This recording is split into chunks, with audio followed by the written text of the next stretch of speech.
Hi, this is Prac with iRepairMD, and today we're going to do something a little different. Rather than showing you guys how to repair a tablet or a drone, what I'm going into is a product review.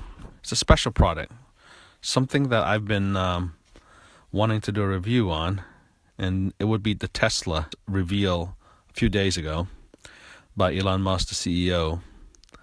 Been very fascinated with Tesla.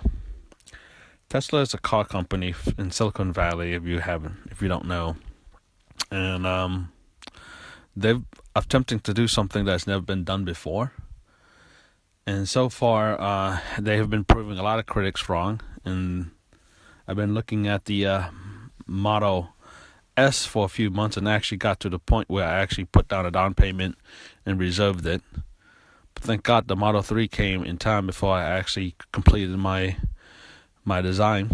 So I canceled my deposit on the Model S and went with the Model 3, under $35,000, and that is something that I cannot turn down. Aesthetically, the car is beautiful. There are a few things in the interior and little exterior feature that I would like for Tesla to change. And in this video, I'm going to review and also maybe give you some wishes of mine, since this model won't be out until late 2017, and hopefully they'll make some design changes. But let's review the model. Well, the Model 3, the base price is $35,000, and they have a single motor and a dual motor configuration. The lowest end of the Tesla Model 3 will go 0-60 in under 6 seconds, and I'm assuming that there's going to be a higher premium version of it that would far exceed that in speed. So the range of it is 215 miles minimum. And again, like Elon said, that is just the base range, and the battery technology will increase, and that's something that's gonna be topped easily.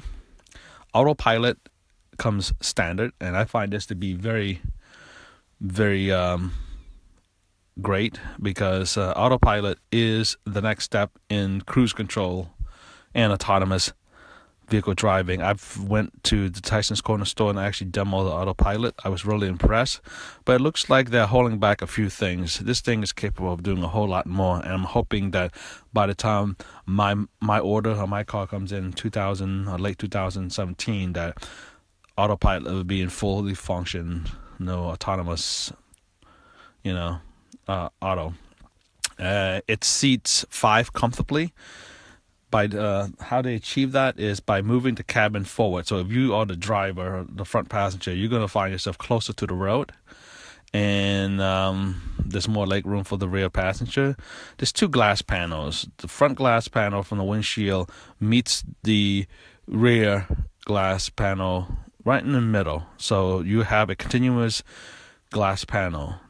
That is pretty much awesome. And just like the traditional Tesla, they have a frunk and a trunk, so you have extra storage. Supercharging comes standard, and so you don't have to worry about having the inability to find a charger nearby as you're going, say, from Richmond to New York to LA. There's always going to be a charger. And right now, as it stands, there are 3,600 superchargers worldwide. By next year, the end of 2016, they're hoping to have 7,200 superchargers.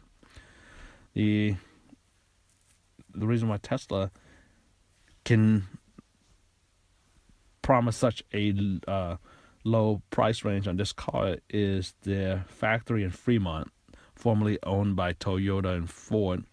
They're capable of producing 500,000 vehicles a year, and Tesla is hoping that they can ramp up their facility to that capacity, because this is definitely something that, in order to make money on, Tesla's going to have to sell well over 500,000 of these.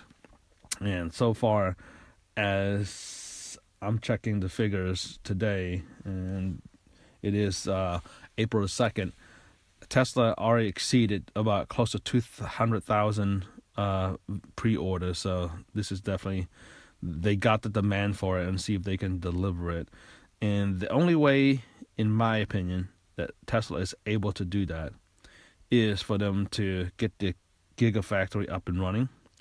And once the factory is completely built, the footprint of this factory is the biggest in the world. And the capacity of producing the battery, you're looking at 50 gigawatt per year. So that's more than all the battery production in the world combined.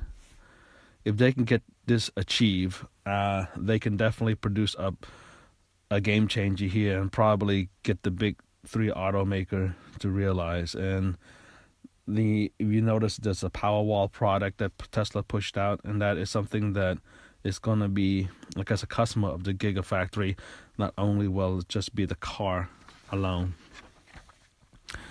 So again, the delivery of this vehicle I'm hoping to get by late 2017, and the overall design of this car, I would say I like the aesthetic of it. I just don't like the front grille.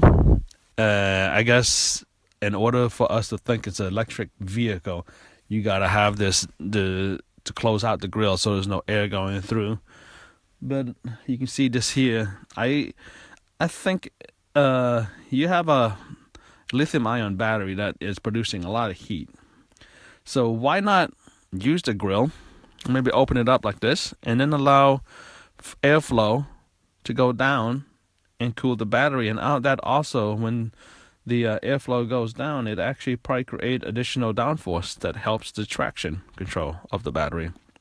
Another thing that I don't like about this design at this point is, if you look at the interior, the driver or the passenger side in the front, there are no instrument panel. You have I guess iPad Pro size display, landscape mode, and that is it.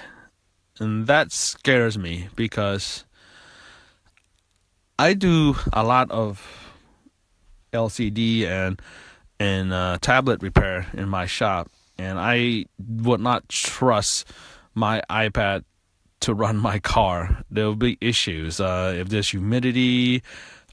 Heat can actually damage the touch screen, and so we're depending on all the features to be integrated into this tablet, and things can go wrong. Your kids could be throwing something, the green screen could be cracked, and I've actually read and review some of the other Tesla Model S owners saying that sometimes the touchscreen completely goes out.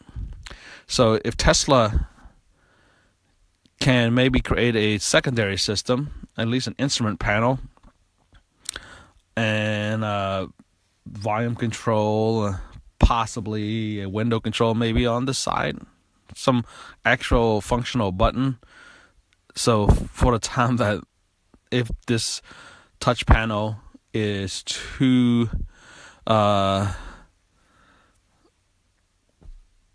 busy to work or malfunction, we could at least have a secondary option. If you create a central hub, which is around this tablet, I can see a lot of problems. So I don't like it. And as you can see in this design here, the tablet is sticking out, so a lot of stuff can go wrong. You can spill coffee on it. This is definitely something that Tesla needs to work on. Maybe integrate the instrument panel. How about maybe using an OLED or an LED projector onto the windshield? Have a little mini projector that shoots the display onto a portion of the windscreen, as well as having a tablet there. That would be something that might be cost effective, because I understand that if you add instrument panels and other dials on there, it might increase the cost. But the way it looks right now, it looks like this car is completely autonomous, and the only thing you have is a tablet to entertain you, and that scares me. I'm hoping that Tesla will realize that there might be a problem with that and create some kind of backup secondary system that allows us to access the heating, the cooling, possibly the GPS, the speed dial, and other tactile function that we are used to in a regular car. Anyways, I am excited to place an order, and I hope that I get mine on time. And a lot of analysts are speculating that it's going to be well into 2018. Either way, 1,000 down is not bad at all, and I'm hoping that Tesla will meet all their goal. Anyways, this is Prak with iRepairMD, and this has been a Tesla 3 overview, Model 3 overview. Have a good day.